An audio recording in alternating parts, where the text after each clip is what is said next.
Pemerintah daerah Lombok Timur menggelar musyawarah rencana pembangunan jangka panjang daerah selama 20 tahun ke depan, serta rencana kerja perangkat daerah Lombok Timur pada tahun 2025. Kegiatan ini diharapkan dapat merencanakan program skala prioritas dalam mendukung terwujudnya generasi emas pada tahun 2045 mendatang.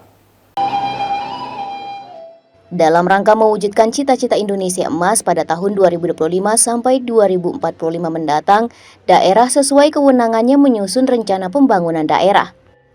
Kegiatan ini dimulai dengan penyusunan dokumen Rencana Pembangunan Jangka Panjang Daerah (RPJPD) yang merupakan dokumen perencanaan selama 20 tahun.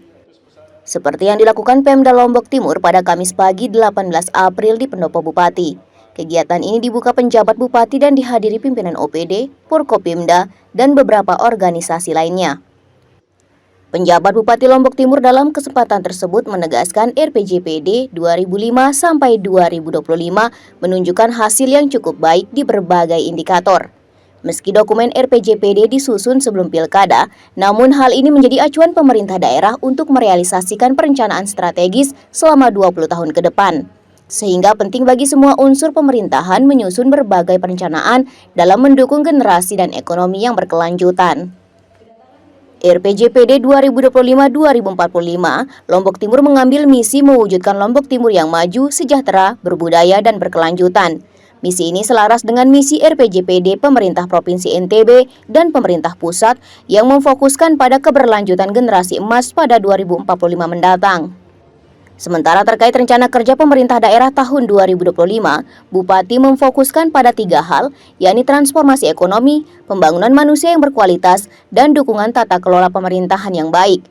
RKPD ini pada dasarnya sudah dimulai pada masa transisi pemerintahan Lombok Timur yang dimulai dengan perencanaan mal pelayanan publik, mewujudkan UHC 98%, dan pengelolaan pemerintahan yang berjalan dengan baik. Tahun 2025 itu sekarang posisi kita Pak Kepala Statistik 49%, nanti 2025 51%. Artinya jumlah penduduk usia muda itu lebih banyak dibandingkan dengan usia tua dan usia anak-anak. Jadi pekerjanya itu jauh lebih banyak daripada yang ditanggung. Kalau pekerjanya hebat, maka plus akan kita dapatkan Pak dan Guru.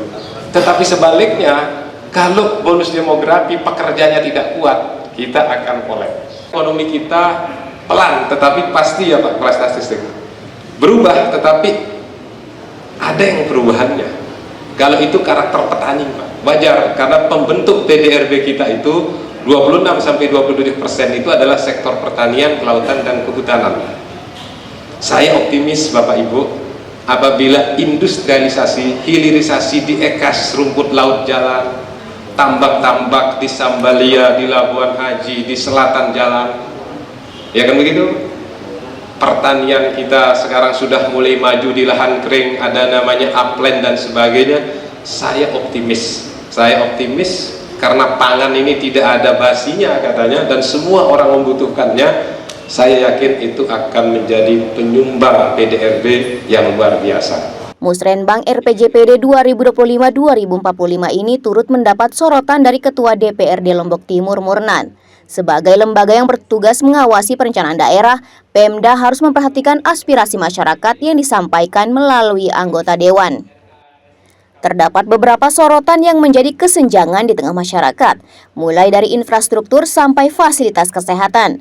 Selain itu, angka pengangguran yang cukup banyak juga harus menjadi perhatian pemerintah daerah untuk mencarikan solusi terbaik melalui penyusunan RPJPD dan RKPD 2025. Tahun 2025 tidak ada beban APBD yang membebani, khususnya yang tidak perlu. Kita berharap proses pembangunan berjalan, keuangan juga lancar. Maka perlu dipikirkan dari sekarang bagaimana menyelesaikan. Itulah momentum Musrembang ini, dan kami berharap juga apa yang menjadi keluhan masyarakat terkait dengan infrastruktur itu harus direncanakan sehingga tahun 2025 juga bisa terlaksana dengan baik. Proses-proses pemeliharaan jalan, kemudian kebutuhan masyarakat terkait hal-hal yang mendasar, termasuk layanan-layanan kesehatan, pendidikan yang berkualitas itu yang kita harapkan hadir di tahun 2025. RPJPD 2005 sampai akhir 2023 menunjukkan hasil yang cukup baik. Hal ini dibuktikan dengan beberapa indikator, diantaranya IPM yang ditarget 59,51% meningkat menjadi 70,65%. Angka kemiskinan ditarget 27% turun menjadi 15,63%. Sementara untuk ketimpangan pendapatan atau Gini ratio cukup baik dengan bertahan di angka 0,3%. Zulfikri Arman Zulfarozi, Selaparang TV melaporkan.